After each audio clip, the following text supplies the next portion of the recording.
यमनी मुसल्लह अफवाज ने ऐलान किया है कि मंगल की शब काबिज इसराइल में मुतअद्दिद अहम तंसीबात को निशाना बनाने के लिए कई ड्रोन हमले किए गए हैं।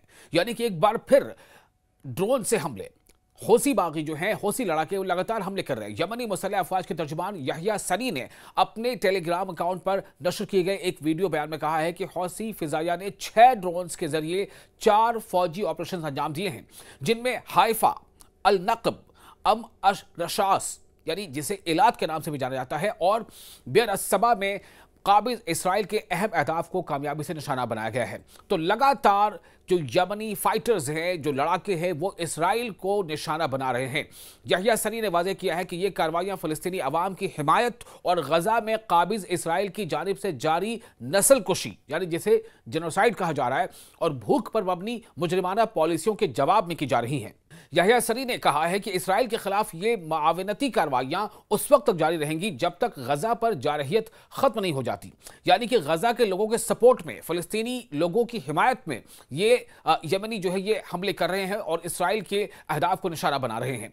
उन्होंने ये भी कहा है कि हम चाहते हैं कि मुहासरा जो है जल्द से जल्द खत्म किया जाए जो गजा के लोगों के खिलाफ है या उनके जो इर्द गिर्द जो मुहासरा किया गया है।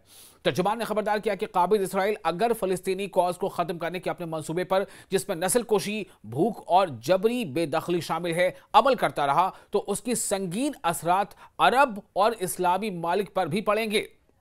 यह बहुत बड़ी बात कही गई है कि इसके संगीन असरात अरब और इस्लामिक ममालिक पर भी पड़ेंगे। उन्होंने मजीद कहा कि फ़लस्तीनी कॉज का खात्मा दरअसल इस बात का आगाज होगा कि दुश्मन दीगर अक़वाम और ममालिक को भी अपनी जारहियत का निशाना बनाएगा।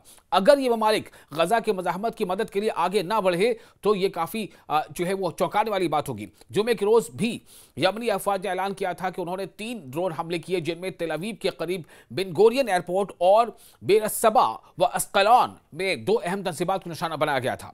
यमनी अफवाज जो अंसारुल्लाह यानी जिन्हें हौसी भी कहते हैं, तहरीक के ज़ेर इंतजाम है, गजा की हिमायत में काबिज इसराइल पर मुसलसल मिसाइल और ड्रोन हमले कर रही हैं और इससे वाबस्ता या इसकी तरफ जाने वाली बहरी जहाज़ों को भी निशाना बना रही हैं।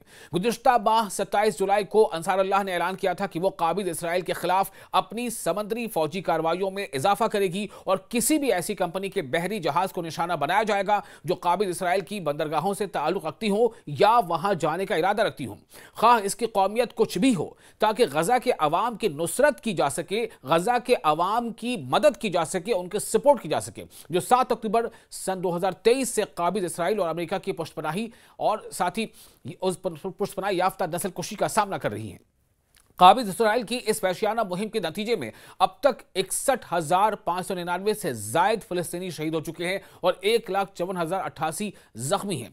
10,000 से जायद लापता हैं। लाखों अपने घरों में से बेघर हो चुके हैं और कहत ने बेशुमार जिंदगियां छीन ली हैं, जिनमें दर्जनों मासूम बच्चे भी शामिल हैं। वहीं चंद रोज कबल भी यमन ने इस तरह के हमले किए थे। यमन के मुसल्लह अफवाज जो तहरीक अंसारुल्लाह अल हौसी से वाबस्ता है, उन्होंने जुमे के शब ऐलान किया कि उन्होंने काबिज इसराइल के अंदर 3 बड़ी और गैर मामूली फौजी कार्रवाइयां जो है उन्हें अंजाम दी हैं।